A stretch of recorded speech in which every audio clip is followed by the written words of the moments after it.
En fait, mon frère a commencé à faire du piano parce que ma mère, comme beaucoup de mamans, voulait mettre son enfant le mercredi après-midi pour faire des activités extrascolaires. Et mon frère, donc, qui a 3 ans de plus, a commencé. Donc c'est vraiment par hasard. Mes parents ne sont pas musiciens. C'est vraiment les premières notes de mon frère qui m'ont inspiré, qui m'ont fait un peu tilter. Et je me suis mis assez vite, du coup, vers l'âge de 7 ans, on va dire. Ce qui n'est pas particulièrement tôt. Il y en a qui peuvent commencer à 3-4 ans dans les pays asiatiques, par exemple. Tes parents t'ont mis au piano, mais est-ce que c'est parce que tu avais manifesté une envie musicale ou est-ce que c'était juste, on essaye différentes choses avec notre fils Tu sais, à cet âge-là, je pense qu'on ne réfléchit pas trop. Il y a le frère qui joue. Derrière, je me mets au piano, je fais un peu n'importe quoi, mais c'est avant tout l'envie du contact avec l'instrument.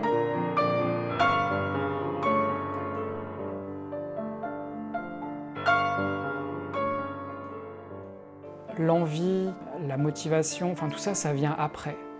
Mais quand on est petit, on voit ça comme un jeu en fait. Et voilà, c'est comme ça que je l'ai senti à l'époque. Et t'as apprécié tout de suite ou est-ce que c'était... parce que tu sais, entre guillemets, souvent des parents mettent leurs enfants sur une activité et ils sont derrière pour les forcer à faire, tu sais ce que je veux dire? Et est-ce que toi t'as été mordu? Moi, c'était pas le cas du coup. Mes parents étaient vraiment pas derrière moi. Et c'est moi qui en fait, de manière très naturelle et spontanée, passait du temps au clavier sans forcément comprendre ce que je faisais. Je pense que j'improvisais déjà un peu. J'ai même retrouvé des compositions qui datent de... J'avais 8-9 ans, donc j'écrivais des morceaux comme ça. Et voilà, très très spontané dans un premier temps. Est-ce que t'as su tout de suite que ma vie ça va être ça? Ou est-ce que c'était, voilà, je fais ça sur le côté, et puis en fait... En fait, j'avais envie, tu sais, quand on est jeune, on a envie d'être un peu fort à quelque chose. On a envie d'être fort en sport, on a envie d'être fort en... Moi, j'avais juste envie d'être fort, de pouvoir jouer des morceaux de plus en plus riches, de plus en plus difficiles. Donc j'ai voulu progresser assez vite. Et j'avais pas encore l'idée de me dire « je veux faire ça ». D'abord, c'était « je veux être bon à ça ». Et je pense que quand j'étais au collège, je dirais, tu vois, vers la 4e, 3e, c'est là où, je dirais pas le déclic, mais où ça s'est consolidé. L'idée, ça s'est précisé, l'idée de me dire, là, je veux que ce soit mon domaine. Déjà parce que, on va dire, les cours à l'école, ça me passionnait pas plus que ça, j'avais pas d'intérêt particulier pour... Mais vraiment, c'était piano. C'est-à-dire, j'étais en cours et je pensais à, quand je rentre chez moi, je me mets à telle heure au piano, je fais tant, je vais faire ci, je vais faire ça. C'était vraiment... Pendant les cours, je pensais à l'après-école. C'était des années où, en fait, dès le collège, le lycée, je dormais pas autant que je devrais. Je passais les fins d'après-midi, les soirées sur le piano. Je commençais les devoirs à 22h, 23h. Enfin, tu vois, c'était déjà assez intense, assez important, quoi. Ok, et à quel moment, parce que j'imagine qu'il y a eu une bascule entre je suis en train de suivre un cursus, on va dire, généraliste, collège, lycée, etc. Mais il y a un moment où forcément le piano prend le pas sur ce truc un peu classique. C'est à quel moment est-ce que ça se fait? Comme je disais, mes parents ne sont pas musiciens. Et je pense que ce qu'il fallait à l'époque, c'était accomplir quelque chose d'important qui leur montre, voilà, j'ai réussi ça. Et donc, ça veut dire que voilà, là, je m'oriente quand même vers une voie pour être pianiste professionnel. Et pour le coup, moi, c'était le concours du Conservatoire de Paris, Conservatoire national supérieur de musique de Paris. Et j'ai préparé ce concours, c'est on va dire, l'école la plus prestigieuse, la plus importante en France. Au niveau international aussi, comment dire, c'est le monde entier qui se présente à ce concours. Et donc, j'ai préparé ça pendant mes années de lycée. Et j'ai fini par réussir ce concours l'année de ma terminale. Année où j'avais décidé de quitter le lycée et de faire les cours par correspondance qu'on appelle le CNED. Je ne sais pas si ça existe toujours. J'ai fait le CNED aussi, je connais bien. Ouais. Tu connais bien. Mais moi, c'était vital, enfin, c'était nécessaire que je fasse comme ça. Et je pense qu'à partir de ce moment-là, réussite de ce concours, là, forcément, tu t'engages dans une voie professionnelle. Et les parents qui ne sont pas musiciens, encore une fois, sont un peu plus rassurés et se disent voilà, c'est sa voie. Ouais, parce que c'est rassurant de se dire, en fait, enfin, au-delà de l'accomplissement, et on va en parler parce que c'est hyper intéressant, mais en fait, là, c'est tangible. Je pense qu'il y a beaucoup de gens qui s'inquiètent un peu de se dire bah, comment on en vit. Enfin, je me mets à la place d'un parent, c'est comment je gagne de l'argent en faisant ça. Et là, déjà, tu as une ouverture de, ok, là, en fait, il y a quelque chose de prestigieux et il y a une suite à ça, tu vois. C'est ça. Et puis pareil, on va parler de talent. Mes parents, ils n'étaient pas en mesure de dire si j'avais beaucoup de talent ou pas. Ils entendaient à droite à gauche, mais voilà, ils avaient besoin, tu parlais de preuves tangibles, ils avaient besoin voilà, de cet accomplissement pour dire ah oui, donc il vaut ça, entre guillemets, et voilà. Donc on parle d'un concours qui est quand même hyper prestigieux. Est-ce qu'en te présentant, je ne veux pas dire tu savais que tu allais avoir ta place, mais est-ce que tu pouvais te l'imaginer ou est-ce que c'était un peu oh la vache, qu'est-ce qui m'arrive? En fait, j'écoutais les conseils des grands professeurs, des pédagogues, beaucoup de gens me soutenaient, beaucoup de professionnels du milieu me disaient que je pouvais y arriver. Donc après, à partir de ce moment-là, je faisais mon maximum, je travaillais énormément. Et j'essayais de m'entourer de pédagogues aussi, de pointures un peu dans le milieu. Donc je faisais des académies, des stages, j'allais voir des différents professeurs. Enfin, j'essayais de mettre le plus de chance de mon côté sur ça. Et tu avais beaucoup misé dessus, c'est-à-dire que est-ce que pour toi c'était j'ai ça ou rien, et tu as tout misé dessus, ou est-ce que c'était voilà, je passe ce concours, je me donne à fond, mais entre guillemets, c'est pas grave si je l'ai pas. Comment tu l'as vécu ça? Ouais, je misais un peu tout là-dessus, parce que je me serais mal vu, comment dire, au niveau de mes études supérieures, de faire autre chose, une fac, une université. Moi, c'était vraiment ça, quoi. C'était vraiment mon domaine, et c'est vrai que c'est un milieu qui est, on va dire, il y a peu d'élus, un peu, c'est assez élitiste, donc c'est vrai qu'on peut y arriver de différentes manières, pas seulement en passant par cette structure à Paris, mais disons que c'est quand même un atout de poids en fait pour démarrer une carrière de pianiste quand même.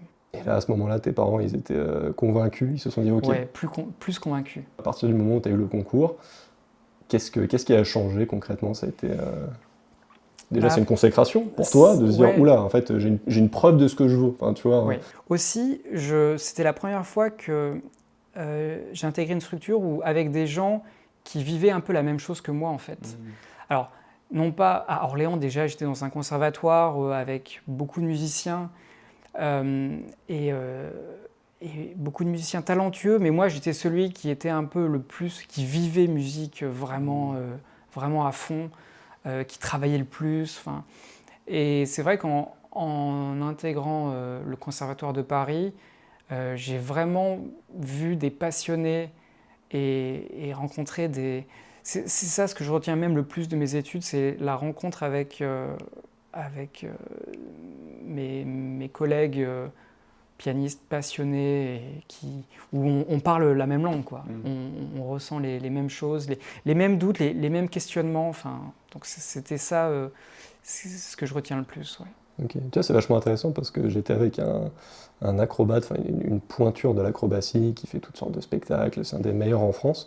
Et en fait, il m'a dit un truc qui était vachement similaire à ce que tu me dis là, c'est qu'en fait, il a dit quand j'ai découvert ce milieu de l'acrobatie, en fait, il a dit j'ai découvert les miens. Tu vois, des gens qui parlaient sa langue, tu vois, et en fait, il en parle exactement de la même manière. Voilà, c'est des passionnés et on se comprend. Et en fait, ouais, j'ai découvert pas une seconde famille, mais quelque chose comme ça. Oui. Tu vois. Et puis surtout, j'insiste, tu t'emploies le mot passionné, c'est avant tout ce qu'on était. C'est-à-dire l'idée de la compétition qu'on peut avoir parfois, que les gens peuvent avoir en se disant, voilà, c'est très élitiste, c'est très compétitif. En fait, je ne l'ai pas ressenti comme tel, parce que justement, à un certain degré, je pense que les gens sont tellement passionnés qu'ils ne vont pas passer leur temps à se comparer ou à regarder les autres, mais ils vont travailler sur eux-mêmes et sur leur art, leur pratique. Et c'était ça, c'était un lieu d'échange et d'émulation et pas de compétition. Après, je dois quand même dire que pour encore plus émerger, il existe dans le monde du piano ce qu'on appelle des concours de piano. Ce sont entre guillemets, des distinctions, si tu arrives à obtenir un prix de concours, qui te permettent encore plus d'émerger et de te construire un peu un comment dire, un CV où on voit, voilà, il a telle récompense. Voilà. Et c'est une marque, je dirais, de fiabilité pour les organisateurs de concerts dans les festivals.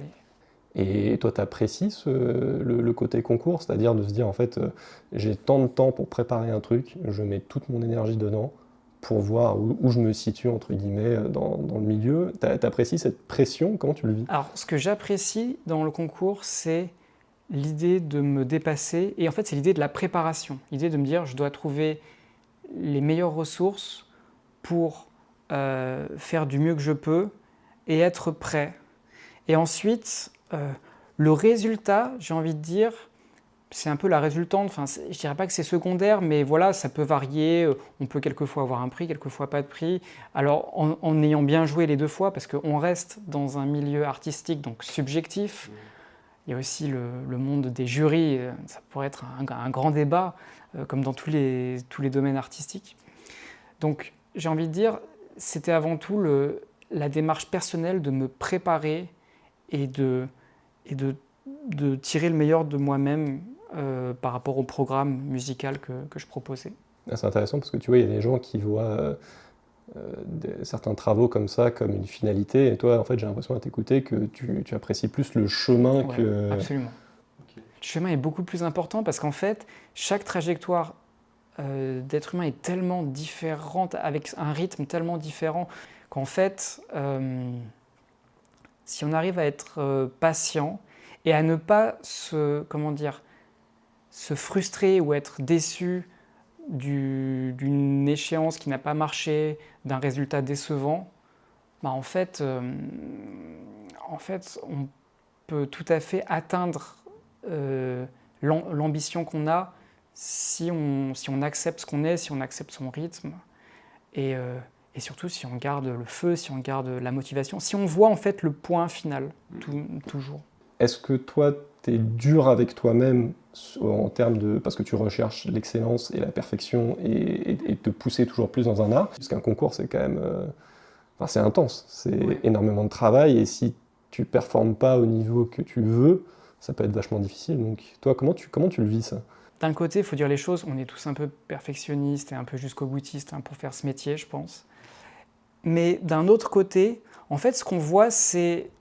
En fait, on projette déjà le résultat qu'on veut obtenir. On ne centre pas tellement notre exigence sur nous, mais on la centre sur ce qu'on produit, en fait. Moi, mon boss, c'est la musique. Enfin, c'est me rapprocher le plus possible de, pas la perfection musicale, mais de la musique. Parce que la musique, c'est un ensemble de paramètres, c'est de la technique, et c'est avant tout de l'émotion, en vérité. La technique, c'est juste les outils pour transmettre cette émotion. Je vais passer des heures et des heures, donc on va pouvoir dire que je suis dur avec moi-même, mais je ne suis pas dur avec moi-même pour être dur avec moi-même parce que je veux, montrer que j'ai telle exigence, tel niveau. C'est vraiment centré sur le résultat. Est-ce que tu es frustré des fois avec toi-même de ne pas avoir fait aussi bien que tu aurais aimé? Ça t'arrive ou... Ah oui, ça m'arrive tout le temps en fait, mais plus ou moins. En fait, il y a plein de paramètres qui font que voilà, il faut accepter qu'on n'arrive jamais à ce qu'on veut. Chez les pianistes, on a plein de facteurs, c'est-à-dire tous les pianos sont un peu différents. On va jouer dans différentes conditions, différents lieux de concert avec différents instruments. Et donc, il faut arriver à s'adapter. La faculté d'adaptation, elle est chez les pianistes super importante. Alors que les autres instrumentistes, ils ont leur propre instrument. Donc un violoniste garde son violon ou toute sa vie, ou en tout cas très très longtemps, et donc il va pouvoir paramétrer de manière très précise ce qu'il veut avec son instrument. Moi, je dois m'adapter. Voilà, je dois comprendre chaque instrument, et c'est à la fois une difficulté, mais c'est passionnant en même temps. Donc il faut un peu jeter du lest, se dire voilà, je ne vais pas arriver au degré que je souhaite, mais ce sera différent. La musique, c'est aussi accepter qu'il n'y a pas une seule possibilité, il y a plein de possibilités. Il faut essayer de saisir chaque chemin et de s'y engouffrer et tenter de faire au mieux. Parce que tu parles de perfection et d'aller chercher la perfection. La perfection, par définition, on ne peut pas l'atteindre, mais est-ce que toi, tu arrives à te satisfaire de ce que tu fais, ou est-ce que tu es un éternel insatisfait, vouloir chercher toujours un peu plus? Toujours un peu plus, c'est sans fin, en fait. avec le temps, on est un peu plus, juste un petit peu plus chaque année dans l'acceptation et dans le fait de voir ce qui est important. Parce que la musique n'est pas une question de perfection. C'est plein d'autres éléments. Ça rassemble, comme je disais tout à l'heure, plein de paramètres, quelquefois contradictoires, parce qu'il faut contrôler ce qu'on fait, mais en même temps, il faut lâcher prise. De quelle perfection on parle? La perfection de l'émotion ou la perfection de la réalisation purement technique, artisanale? Enfin, voilà, de quelle perfection on parle? Selon moi, les plus grands musiciens, c'est ceux qui jouent jamais de la même manière, mais qui arrivent à être à chaque fois dans la vérité de ce qu'ils font, au moment où ils le font. Toi, quand tu vois la musique, est-ce que tu le vois avec des formes? Est-ce que tu le vois avec des mouvements? Comment tu le conceptualises toi dans ta tête? Et je dis souvent ça même à mes élèves, il faut entendre ce qu'on veut réaliser. Donc effectivement, j'entends la musique, j'entends les intentions, j'entends même quelqu'un qui parle. Je peux même mettre un texte en fait sur les notes et je veux essayer de me rapprocher en fait de ce qu'on appelle un discours musical, un discours. Chaque note a un sens, chaque note a une couleur, chaque note a une intention, chaque phrase a une intention. En fait, la musique, c'est beaucoup raconter une histoire. Donc j'essaye de me faire défiler cette histoire et ensuite de me mettre au piano seulement après, mais d'abord de bien me projeter mentalement.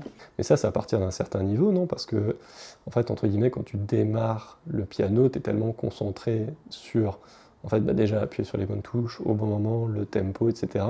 Et est-ce que toi, cette volonté de chercher un message, c'est quelque chose qui est venu tôt, tard? Et en fait, comment il y a eu ce moment de bascule entre, en fait, je suis en train de jouer quelque chose qui est mécanique, dans le sens où c'est un mouvement du corps. Comment c'est passé de ça à un mouvement, enfin à une langue en fait, à un discours? Comment il y a eu cette bascule? Quand j'étais jeune et que je voulais absolument jouer un morceau qui était parfois trop dur pour moi, c'est parce que j'avais déjà envie de le jouer d'une certaine manière qui fasse que ce soit ma manière. Alors j'étais très souvent trop jeune, il me manquait des outils pour arriver à réaliser ce que j'avais en tête. Mais je pense que ça part de là, c'est-à-dire avoir un rapport avec l'œuvre où j'ai besoin de la jouer et j'ai besoin de l'entendre comme ça. Le piano, en fait, c'est un ensemble d'outils à maîtriser. Plus on maîtrise un instrument, plus on peut faire de couleurs, plus on peut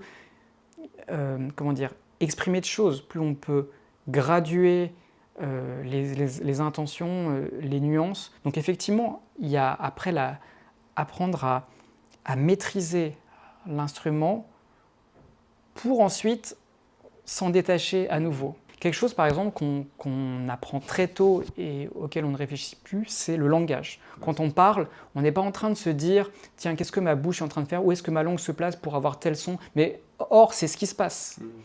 Le piano, c'est un peu ça, mais c'est plus difficile que le langage, ou en tout cas, comme on l'apprend après, ça va prendre plus de temps et on va devoir maîtriser plein de choses pour qu'à la fin, idéalement, les doigts soient au service de la pensée et que le doigt trouve naturellement le bon geste pour exprimer la bonne parole, la bonne couleur, le bon mot. Il y a un truc qui me fascine dans tout ce que tu dis depuis tout à l'heure, c'est qu'en fait, tu n'utilises jamais le mot note, ou très rarement. Tu parles que de mouvement, de couleur, d'intention, de gestes, tu vois.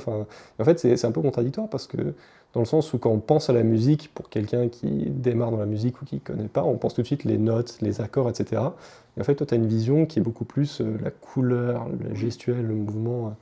Et si je fais le rapport avec l'idée du langage, c'est comme si je te disais la syllabe. Or, pour faire un mot, il faut plusieurs syllabes.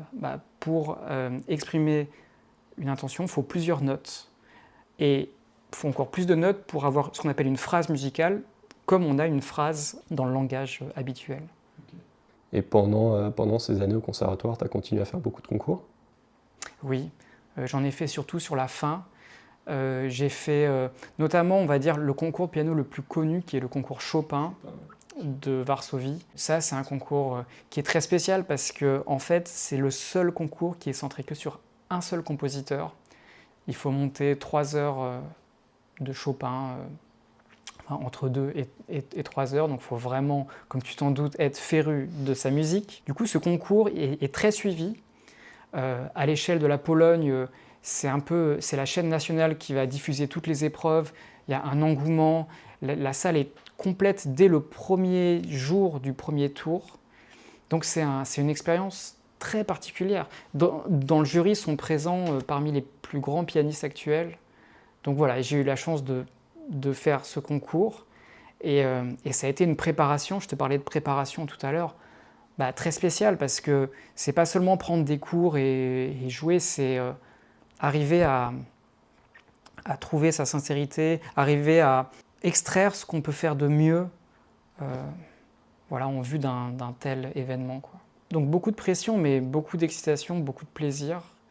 J'ai eu la chance de passer quelques tours et de jouer. Parce que moi, ce qui m'importait, c'était que je voulais jouer quand même une partie de mon programme. Il se trouve que je n'ai pas joué la toute dernière épreuve, c'est-à-dire le concerto avec orchestre, mais j'ai quand même pu jouer le programme solo. Et donc, c'était une magnifique expérience et ça m'a apporté derrière pas mal de choses au niveau professionnel, des concerts, des rencontres. Voilà. Déjà, de base, entre guillemets, t'as pas le droit à l'erreur, ou si tu fais une fausse note, il faut trouver un moyen de se rattraper quand tu es en concert ou quelque chose comme ça. Mais là, c'est un concours, tu as un passage qui est assez court, j'imagine, en termes de temps, et tu mets toute ton énergie dans, je ne sais pas combien de temps tu joues, mais tu mets toute ton énergie des mois d'entraînement, ensuite dans, 10 minutes, une demi-heure. Enfin, c'est ça. C'est ça qui est dur à vivre, hein, l'idée de condenser un peu toute sa vie dans l'espace de 15 minutes. La qualité de la préparation, c'est ce qui importe le plus, c'est-à-dire, dans notre milieu, on fait beaucoup ce qu'on appelle des rodages, c'est-à-dire l'occasion de jouer le programme avant, soit dans des concerts, ou soit même entouré d'amis. C'est quelque chose que j'ai beaucoup fait pour ce concours. Effectivement, je pense que le stress est aussi lié au fait de se dire « Waouh, là j'ai une chance, et c'est ma seule chance ». Or, si on peut essayer de s'habituer à l'idée de présenter son programme face à un public, la chose devient plus naturelle à chaque fois. Parce que tu vois, il y a certains artistes qui se nourrissent de l'énergie des gens qui sont en face, et d'autres qui, au contraire, se mettent dans une bulle, et en gros, il n'y a plus que eux et la musique. Toi, tu te situes comment par rapport à ça? Je pense que c'est un mélange des deux. Mais je suis plutôt dans la dominante d'être dans ma bulle, d'être dans ma concentration, et d'arriver à faire abstraction de ce qui m'entoure. C'est comme ça que j'arrive le mieux à être moi-même et à faire ce que je peux faire au mieux. Après, une chose qu'on ressent beaucoup quand on est sur scène, c'est l'énergie impalpable du public, c'est-à-dire leur qualité d'attention, s'ils sont dedans ou au contraire s'ils ne sont pas dedans. Mais en tout cas, c'est quelque chose qu'on perçoit beaucoup. C'est impalpable, hein. Moi, je suis concentré sur donc je ne vais pas m'amuser à regarder chaque personne, mais c'est quelque chose qu'on ressent très fortement. En parlant de public, j'étais dans ton public et c'est comme ça qu'on s'est rencontrés. C'était une représentation de la bande originale de Miyazaki, composée par Joe Hisaishi. Ça a été quoi ta première rencontre, on va dire, avec Miyazaki, et pourquoi est-ce que tout de suite tu as été transporté là-dedans? Pour t'amener sur le terrain Miyazaki, justement, on parle depuis tout à l'heure que j'ai une formation classique. Même avant le Conservatoire de Paris, en fait, même à Orléans, mon premier film que j'ai vu, c'était Le Voyage de Chihiro. Et en fait, ça a fait tilt, très clairement. Et je me suis toujours dit, il faudra que je joue cette musique. Okay. Et quelque part, en fait, tout ce que m'a permis mes études du répertoire classique, ça a eu une résonance, une répercussion dans le sens où ça m'a constitué des outils, que ce soit des outils pianistiques, des outils pour composer, pour écrire pour piano, parce qu'il a bien fallu que je fasse mes versions pour piano de cette musique. Même pendant mes études au conservatoire, je jouais du Chopin, des études de Chopin, mais de temps en temps, un peu de Hisaishi, je gribouillais sur des manuscrits. Je le faisais pas trop fort parce qu'en fait, il se trouve que les studios de travail au conservatoire, on s'entend un peu tous et quelquefois on pouvait se dire mais pourquoi lui là, qu'est-ce qu'il joue? Enfin, il n'est pas en train de faire Chopin, Rachmaninov, Brahms, Bach. Mais voilà, déjà à cette époque, j'ai commencé à transcrire cette musique. Et justement après ce concours Chopin, je me suis investi plus dans ce programme Miyazaki, en regardant les films plusieurs fois, en écoutant la musique plein de fois aussi. Et voilà, ce qui me passionne dans le piano, c'est pas seulement jouer les œuvres des autres, c'est aussi jouer mes propres versions, soit mes propres compositions, ou soit arranger pour piano une œuvre d'orchestre. Ça, c'est quelque chose qui me passionne. Et j'ai fait d'ailleurs mon mémoire sur ça par la suite. Et c'est vrai que en fait, les transcriptions des musiques des films de Ghibli, ça a été mon plus gros travail parce que j'ai quasiment brossé l'intégralité des films. Et voilà, ça a été une aventure incroyable. Parce que c'est une compétence quand même très particulière, le fait de retranscrire versus jouer. Ça, c'est quelque chose que tu as appris au conservatoire ou est-ce que c'est une compétence que tu avais, on va dire, un peu naturellement et qui a été sublimée? Je dirais que je l'ai appris au conservatoire, mais de deux manières.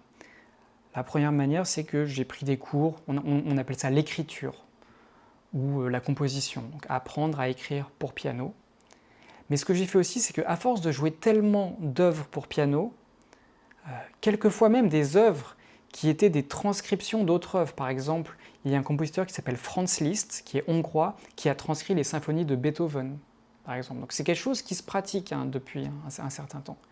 Et à force de jouer, d'avoir ce bagage, on arrive à savoir un peu ce qui sonne bien au piano, comment adapter un texte au piano. Donc c'est un mélange des deux. C'est vraiment les œuvres classiques qui m'ont appris ça, plus, c'est vrai, les cours d'écriture au conservatoire. Et comment ça s'est passé alors, cette retranscription? Ça a été, je me suis enfermé dans une pièce pendant 6 mois pour bachoter quelque chose, ou est-ce que c'était un travail en plus de ce que tu faisais à côté En plus de ce que je faisais à côté.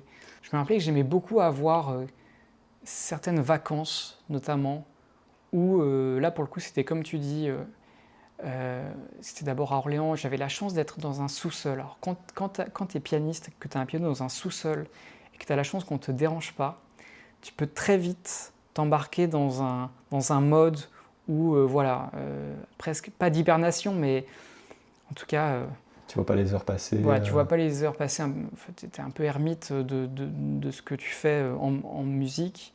Et ce sous-sol à Orléans, vraiment... Il m'a donné les conditions pour, de temps en temps, effectivement, passer des heures au carré, des jours au carré sur la transcription de ces musiques-là. Et ça a été quoi la suite? Parce que entre retranscrire et avoir le droit de le jouer, enfin, comment ça se passe Alors, une fois que je commence à avoir transcrit pas mal de pièces et à avoir un corpus d'œuvres, il se trouve que m'est proposé un jour, par hasard, la possibilité de faire un enregistrement pour piano dans la salle du Théâtre des Champs-Élysées à Paris. Vraiment une occasion unique. Et à ce moment-là, quand on me propose ça, on suppose que je vais faire un programme classique, peut-être du Chopin notamment, parce que c'est vrai que c'est le compositeur que j'ai le plus travaillé. Je me dis, là, tu as une occasion de faire tes musiques d'Hisaishi, en fait. Voilà, parce que ce serait à la fois original, et tu aurais un très beau cadre, donc ce serait quelque part un hommage, une condition pour mettre en valeur cette musique. Donc j'ai décidé de faire cet enregistrement. Alors, comme tu dis, il faut certaines autorisations. Donc ce que j'ai dû faire, c'est que j'ai dû passer par ce qu'on appelle des ayants droit, ou en tout cas des représentants d'ayants droit, leur montrer mon travail, et attendre qu'ils le valident. Les ayants droit, c'est les représentants, genre Warner, Sony, etc. Voilà, Warner, Sony. Et donc, on m'a donné la possibilité de faire cet enregistrement pour sortir cet album et rendre public mes transcriptions. Et c'était facile d'avoir les autorisations? Parce que ce que je sais des Japonais, c'est qu'ils sont assez protecteurs de certains Absolument. aspects de leur culture. Donc comment... Déjà, est-ce que tu as eu les autorisations rapidement? Et sinon, comment tu as fait pour les avoir? Effectivement, il faut être patient. Ouais. Les Japonais ont une culture du travail très consciencieuse, très scrupuleuse. Et donc, effectivement, il fallait accepter déjà un délai d'attente assez important. J'ai aussi rencontré Joe Hisaishi lui-même lors d'un de ses concerts en France en 2017, où je suis venu à la fin le voir. Alors, je me suis présenté un peu comme comme un fan qui veut sa signature, sauf que j'étais pas là que pour ça. Ouais. Et donc j'avais préparé mon texte en japonais et je me rappelle très bien de cette scène où voilà, il était assis sur une table, il y avait tous ces gardes du corps en noir et j'avais préparé mon texte en japonais et voilà, je lui demande une signature et là je lui balance mon projet, je lui dis tout ce que j'ai fait et d'une part je vois qu'un de ses collègues savait un peu qui j'étais et du coup voilà, c'était le premier contact. J'ai vraiment essayé de lui parler déjà de ma passion pour son œuvre. Je ne voulais pas que ça paraisse comme je suis en train de me vendre, de faire une sorte de promotion. Non, je lui ai parlé de la passion que j'avais. Je lui ai dit, tiens, ce soir, j'ai vu que vous avez arrangé telle œuvre différemment, ça sonne différemment que sur l'original. Il a dit, ah oui, oui. Enfin, il a vu que j'étais sensible au réarrangement que lui-même fait de sa propre musique. Et donc, voilà, ça a été ce premier contact. Je ne saurais pas dire si ça m'a aidé pour les autorisations ou pas, mais en tout cas, j'ai essayé de mettre le plus de chance de mon côté. En fait, je reste convaincu que les œuvres qui fonctionnent, c'est celles qui sont sincères. Tu vois, et je pense que le fait que toi, tu sois allé le voir en disant voilà, je suis passionné par votre œuvre, j'ai envie de réaliser ça, et que ce soit pas bonjour, j'ai quelque chose à vendre, j'ai envie de faire des albums, des CD, tu vois. Est-ce que tu penses qu'ils ont été sensibles à ce côté je suis passionné, j'ai envie de rendre hommage à ce que j'ai aimé? Bah écoute, j'espère. En tout cas, l'idée de mon travail, c'est d'être le plus fidèle possible à l'esprit originel, c'est-à-dire je ne change aucune note, quasiment aucune note. Si je change une note, c'est ultra rare et c'est qu'il y a une raison purement instrumentale et pianistique. Donc en fait, je respecte la structure des morceaux, je respecte toutes les notes et j'essaye de garder tous les instruments. Je pense que aussi, c'est ça ce qui m'intéresse dans l'exercice de la transcription, c'est de ne pas simplifier, de ne pas appauvrir pour des raisons que je peux comprendre d'ailleurs, pour que ce soit accessible à des débutants. Mais non, moi, je veux tout garder, quitte à ce que ce soit pas facile à jouer, mais surtout pour rendre hommage, parce que je considère qu'Hisaishi, c'est un compositeur de tout premier plan, c'est-à-dire les compositeurs de tout premier plan. Chaque note a une importance et chaque note a un rôle et a sa propre beauté. Et voilà, j'ai voulu rendre hommage à ça. Donc peut-être qu'ils ont été sensibles à ça. Ça a dû être une fierté incroyable pour toi de dire, de le rencontrer, deux, de voir qu'il était sensible à ton travail, ou du moins qu'il le connaissait, et ensuite d'apprendre que, en fait, ils ont accepté que tu fasses ces retranscriptions. Ça a été, comment tu l'as vécu? Forcément, j'étais très heureux d'avoir ces autorisations, parce que, en vérité, j'ai pris un peu des risques, parce que je les ai obtenus après avoir enregistré. Donc, voilà, il y avait une petite part de risque. Et aussi, parce que je t'ai pas tout dit, en fait, j'ai revu Joe Hisaishi, et cette fois-ci, j'ai joué avec lui. C'était avec une tournée d'un orchestre en France en 2019. Et cette fois-ci, j'ai joué avec lui en tant que piano d'orchestre. Et je me rappellerai toujours de cette première répétition. On répétait juste moi et le chœur. Parce que quand Hisaishi fait des concerts, il y a souvent un très gros effectif. Il y a un orchestre symphonique, il y a un chœur énorme. Il aime vraiment donner beaucoup d'ampleur à sa musique. Et à cette première répétition, on est tous là à attendre que le sensei, que le maître arrive. Alors d'abord, je remarque qu'il y a des gens qui arrivent habillés en noir. Ils sont toujours en noir. Ils se mettent aux quatre coins de la salle. On s'y tient, ça se prépare. Et finalement, Joe Hisaishi arrive. Et une des premières choses qui se passe, c'est que j'ai la chance d'avoir peut-être 30 secondes où je peux parler avec lui. Et là, je vois, par rapport à la dernière fois, donc on est 1 an et demi, 2 ans après ma première rencontre, il m'a dit juste, tu es très talentueux. Donc ça veut dire, voilà, il m'a dit ça. Donc ça veut dire qu'il a été au contact de ce que j'ai fait. Et voilà, il ne s'est pas étendu plus que ça, parce que ça reste une telle figure, il est assez peu accessible, il parle très peu. Et du coup, voilà, j'ai eu ma petite phrase, mon petit retour. Ah, mais pour toi, ça doit être fou. Et surtout, pour quelqu'un comme ça, une phrase même si courte en dit assez long, je pense. Oui. Ah oui, parce qu'en fait, je ne vais pas dire que tous les avis ne se valent pas, mais en vérité, si. C'est-à-dire, là, je suis face à la personne quand même au créateur, c'est-à-dire chaque note que j'ai transcrit, c'est des centaines de milliers de notes, c'est venu de lui, de la personne que j'ai en face de moi, donc il comprend, c'est celui qui comprend le mieux tout ce que j'ai fait, vu que ça en est le créateur originel. Et donc, voilà, j'ai eu mon adoubement quelque part, ma validation ultime. Et t'étais pas trop impressionné de jouer avec lui, ou c'était en fait, voilà, je suis là pour performer, je connais mon truc, je fais. J'étais un peu impressionné, aussi parce que, bon, quand tu joues avec un orchestre, il faut être attentif à pas mal de choses, tandis que moi, je suis plutôt dans la veine de ce qu'on va appeler un pianiste soliste ou chambriste, c'est-à-dire jouer avec un ou deux instruments. Et du coup, ouais, j'étais impressionné. J'étais impressionné et il y avait l'orchestre. Et quelquefois, ce qui est dur, c'est que tu as un travail à faire, mais tu es aussi un peu spectateur de ce qui se passe. Et moi, j'étais entouré par l'orchestre et j'étais au contact de ce son que je chéris depuis des décennies. Et là, j'ai une expérience du vivant, quoi. Là, c'était tangible. Il y avait et quand tu es dans un orchestre, tu ressens encore de manière plus organique le son que quand tu es dans le public. Et il fallait réussir à garder sa concentration tout en profitant de la chose. Et ouais, c'était un grand moment. Et ce qui est beau, c'est j'avais quelques amis musiciens dans cet orchestre qui connaissent très bien cette musique. Et ces petits moments où, tu vois, pendant un concert, on se regarde, parce qu'on sait que ce passage, voilà, il y a la note, il y a la beauté particulière. Et voilà, des petits clins d'œil comme ça avec des collègues musiciens, ça c'est très précieux, quoi. Quand tu joues dans un orchestre comme ça, tu as des partitions qui donc proviennent du compositeur Joe Hisaishi, mais ces partitions, j'imagine qu'elles sont très protégées. Absolument. Donc comment tu t'entraînes pour les jouer? Comment ça fonctionne? C'est très simple, il n'y a eu aucun entraînement.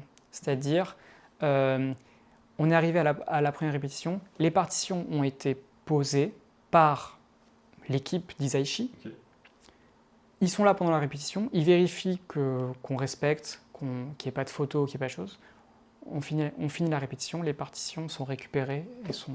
Ah oui, donc il y a quand même une surveillance oui. Hyper... en même temps, c'est normal, tu me diras, mais c'est pas trop stressant de voir qu'il y a, je sais pas, il y a les hommes en noir aux quatre coins de la pièce qui surveillent ce que tu fais.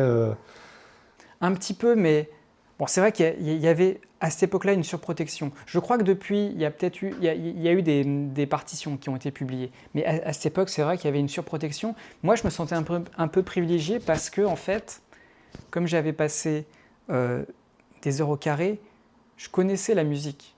Donc, j'avais pas besoin... Enfin, si, j'avais besoin de la partition parce que là, je jouais pas ma version pour piano, je jouais le piano d'orchestre, qui est un instrument parmi tant d'autres.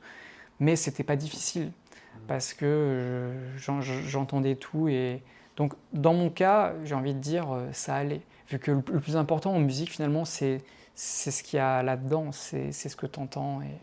Parce qu'au tout début, on parlait du discours et du message qu'il y a derrière la musique. Est-ce que le fait de jouer avec Joe Hisaishi, avec son orchestre, est-ce que ça a modifié ta compréhension de toi, ce que tu interprétais de cette musique-là, le fait d'avoir accès aux partitions, on va dire, officielles, ou est-ce que c'était juste, voilà, en fait, le message, je le connais bien, et c'est une version 2? Le message, je le connais bien, c'est une version 2, c'est une version avec orchestre. C'était juste le plaisir, mais le plaisir vraiment intense d'être avec l'orchestre. Ce que je t'ai pas dit, c'est que toutes ces transcriptions pour piano, j'ai dû les faire d'oreille, c'est-à-dire en écoutant, en passant en boucle les pistes de l'album, sans conducteur, sans partition. Donc en fait, ouais, j'ai passé énormément de temps à essayer d'entendre et de déceler toutes les notes. Quelquefois, voilà, je passais 30 fois, 40 fois. Est-ce que la contrebasse fait ré dièse Voilà, donc c'était un exercice, ça m'a fait progresser sur l'oreille. Il y a eu ce travail-là, il y a eu mes transcriptions pour piano seul, et il y a eu le concert avec l'orchestre, avec Hisaishi, où là, c'était vraiment l'expérience du réel pur. Je l'ai vécu comme ça, en tout cas. En fait, ouais, c'était très crescendo, c'est parti d'une idée. En fait, j'adore cette musique, j'adore ce compositeur, j'adore ces films, à la retranscription, etc., jusqu'à cette représentation. Il y a un moment, ouais, c'est très crescendo, en fait. Ouais, je suis très content que ça ait eu cette trajectoire, parce que moi, à la base, voilà, je suis un un jeune puis d'Orléans. Donc en fait, ça a été beaucoup de sous-sol, ça a été beaucoup un peu une vie de geek dans un premier temps où voilà, je regardais les films, j'écoutais la musique, mais je m'imaginais jamais que ça prenne cette ampleur et que je le rencontre et que je joue avec. Ouais, c'est rencontrer ton héros, là, c'est fort. Complètement. C'est super fort. Et t'es resté en contact ou est-ce qu'il y a d'autres représentations avec lui que tu pourrais faire ou est-ce que... Joe Hisaishi, comme je te disais tout à l'heure, est très peu accessible. Il a ses propres projets, c'est quelqu'un qui avance.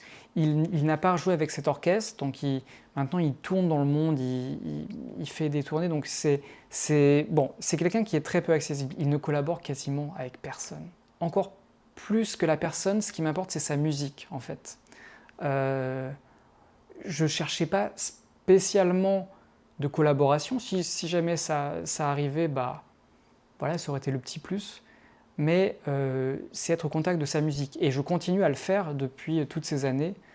Tu parlais du spectacle tout à l'heure dans lequel je joue cette musique. Et voilà, il y a des projets, enfin des choses sur lesquelles je travaille en ce moment en vue d'un prochain album qui sont encore... qui sont des musiques de Hisaishi, donc voilà, ça me suffit, j'ai envie de dire. Et le spectacle, comment est venue l'idée? Est-ce que c'est en fait, j'ai fait ces retranscriptions de toute cette bande originale, et j'ai envie de la jouer devant un public qui lui aussi est sensible ou qui a vu les films de Miyazaki. Comment c'est né ça? Alors le spectacle, c'est vraiment une proposition qui m'a été faite d'amis musiciens que je connais depuis le conservatoire. Et en fait, ce sont des amis qui, comme moi, sont des transcripteurs, qui transcrivent pour orchestre, pour plein de formations, et qui ont voulu se lancer dans la production de concerts. Et donc, Philippe, qui est un des membres de cette équipe de musiciens, a voulu créer un spectacle, un concept autour de Miyazaki, donc qui implique forcément la musique de Joe Hisaishi. Et voilà, il a eu cette vision, et donc il m'a proposé, Guillaume, quelque part là, il y a ton programme qui est tout fait, voilà, qu'on pourrait complètement intégrer dans ce spectacle. Voilà, qu'est-ce que tu en penses? Donc il me raconte ses envies de lumière, d'essayer de créer une ambiance, de magnifier un peu cette musique par du visuel qui soit onirique, qui soit joli avec, c'est vrai, l'idée forte du nuage, ce piano qui est entouré par ce nuage.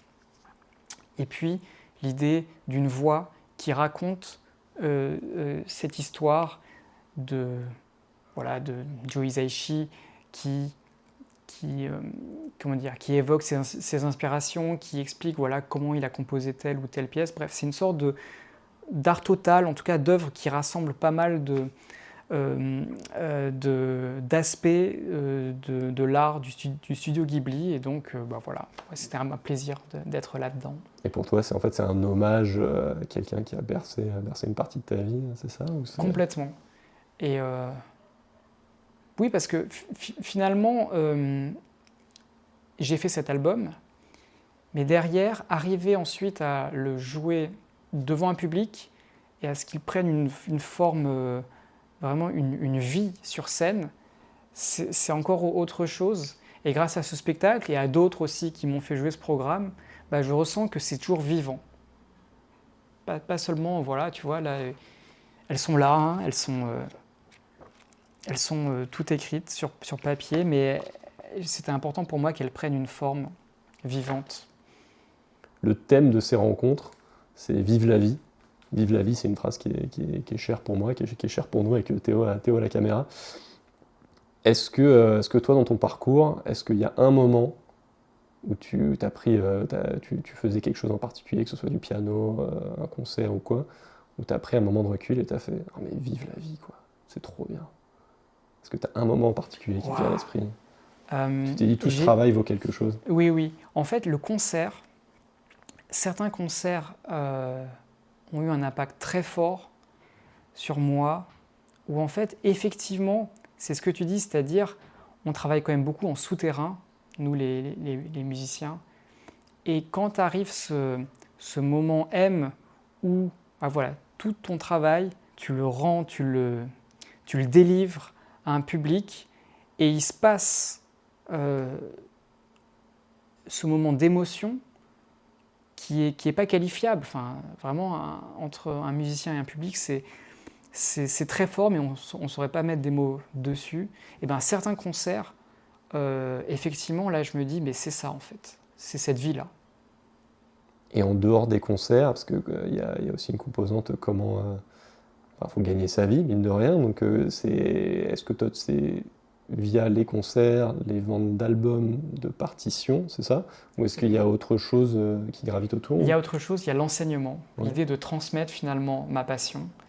Donc voilà, j'enseigne le piano. Quelquefois, j'enseigne aussi d'ailleurs l'art de la transcription pour que les jeunes musiciens apprennent à quelque part un peu avoir la même démarche que moi, c'est-à-dire je considère qu'un musicien, c'est avant tout quelqu'un qui doit avoir envie de jouer quelque chose.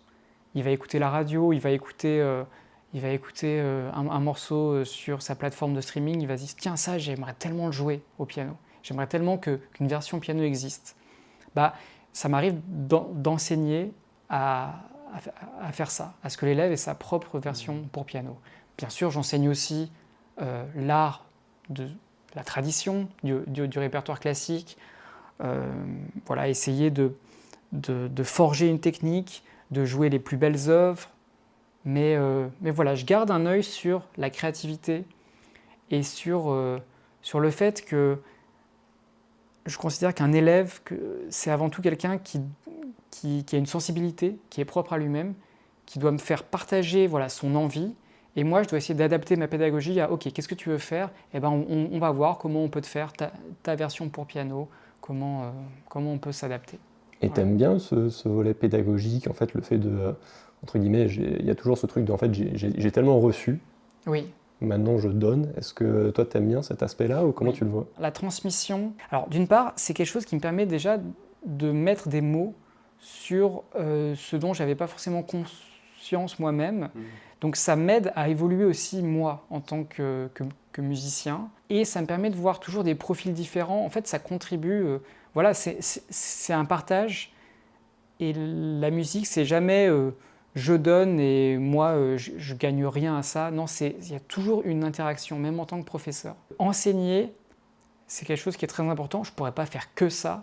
Il faut en fait trouver l'équilibre, arriver à enseigner mais pas trop, puis avoir finalement ces projets musicaux qui partent de quel message moi j'ai envie de dire. Et aujourd'hui, j'ai la chance d'être arrivé un peu à trouver cet équilibre-là entre l'enseignement, les concerts, les transcriptions, les albums. Voilà. Toi, ta vie, à quoi ça ressemble? Parce qu'en fait, tu es amené à jouer à droite à gauche, tu as des cours, tu as des concerts, des représentations. Est-ce qu'il y a une semaine type ou est-ce qu'en fait, chaque jour est différent et c'est au gré des projets ou comment Alors, à quoi ressemble ta vie? Ma vie, il y a de tout. Il y a du type et il y a de l'imprévu.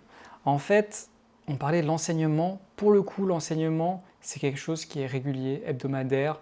J'enseigne dans un conservatoire, donc avec une classe qui vient une fois par semaine. J'enseigne même dans 2 conservatoires. J'enseigne à des jeunes et à des adultes comme toi, qui ont fait quelquefois un peu de piano ou qui apprennent le piano en tant qu'adultes. Et c'est un groupe très cher parce que une de mes convictions, c'est que je voudrais arriver à faire progresser des adultes qui quelquefois se disent c'est un peu trop tard, je m'y mets un peu tard. Or, ça fait maintenant 8-9 ans que je travaille avec des adultes. Mais pour revenir sur ta question, donc l'enseignement chaque semaine et tout le reste, c'est complètement des cycles, des projets, un concert par-ci par-là, un nouveau travail, une nouvelle transcription, une nouvelle œuvre. Donc ça, c'est la partie, on va dire, qui change de manière permanente. Ce que je peux te dire, c'est que j'essaie de jouer à peu près tous les jours. Ça peut être du répertoire classique, ça peut être mes transcriptions, Voilà, j'essaie de maintenir quand même une pratique instrumentale. On me demande souvent combien d'heures. Ça peut varier entre 1 heure et 7-8 heures. Si jamais, par exemple, je dois remplacer quelqu'un pour un concert ou je dois monter très vite quelque chose, on peut passer quelquefois toute une journée au piano. Comment tu le vis, entre guillemets, ce chaos? C'est-à-dire dans le sens où c'est pas comme quelqu'un qui a un CDI qui fait 9-17, 9-18 tous les jours. Comment est-ce que tu appréhendes ce chaos? Parce que il faut manger, certes c'est une passion, mais il faut se nourrir, il faut vivre. Comment tu le vis ça? Je suis arrivé à comprendre que je ne suis pas quelqu'un qui aime la routine et ce qui est toujours fixé. Parfois, j'ai besoin de travailler parce que je sens que là, si je travaille, je vais obtenir quelque chose. Et parfois, j'ai besoin de 3-4 heures pour que j'arrive à obtenir ce que je veux au bout de la 3e heure. Et voilà, j'ai besoin de sentir un peu les choses quand je me mets au travail. Si j'avais un planning un peu plus scolaire où je fais ça entre 8h30, 9h30, 9h30, 10h30, ça je sais que ça ne me convient pas. Ça ne me convient pas parce que c'est comme ça que je le vivais quand j'étais étudiant. Là où la musique me convient, c'est qu'il y a une grande souplesse. Et voilà, la possibilité de travailler comme je le souhaite. C'est vrai qu'il faut cultiver un peu ces projets, il faut être toujours... faut faire des rencontres, il faut être attentif à ce qui se passe. Bon, il se trouve que c'est vrai, dans mon cas, j'ai la chance que ce que je fais a trouvé son public. C'est-à-dire que le studio Ghibli, aujourd'hui, ça a le vent en poupe et ça inspire beaucoup de gens, de tout âge. Donc je vais voir à mes concerts des jeunes, des familles qui essaient de transmettre à leurs petits-enfants. Enfin, c'est très universel. Quand je fais un projet, j'essaye de trouver cette fameuse zone où moi, je suis inspiré et où je peux trouver un public, en tout cas quelqu'un qui réceptionne et qui soit sensible à ce que je fasse. Donc voilà, j'essaye de cultiver ça. Et puis, j'ai d'autres... en fait, j'ai pas mal de projets en souterrain. J'ai d'autres envies. Et toujours des transcriptions pour piano, hein, ça ne change pas. C'est quoi le meilleur conseil qu'on t'ait donné? C'est fou, hein, je vais un peu prendre un contre-pied, mais j'ai l'impression que les meilleurs conseils, c'est plutôt ceux que la vie nous donne plutôt que les êtres humains. C'est-à-dire, en fait, c'est l'expérience qui te dit, en fait, c'est ça. Un conseil, ça a un peu un double tranchant. Un conseil part toujours d'une personne qui a sa sensibilité et qui la met en regard par rapport à son parcours. Tu devrais faire ça. Parce que voilà. Mais, donc à la fois, je vais m'inspirer de ça, parce que je dis, ok, il y a cette trajectoire qui est possible, mais je constate qu'en fait, la vie est le meilleur conseil, enfin, l'expérience, faire les choses et arriver à tirer les bonnes conclusions aussi de ce qu'on fait. Le fait d'accepter sa trajectoire. Ça, c'est des conseils qu'on m'a déjà prodigués et que la vie me montre au quotidien. Accepte ta trajectoire tant que tu as ton rêve en tête. Accepte ta trajectoire. J'adore, magnifique. Guillaume, merci, c'était un plaisir. Merci à toi.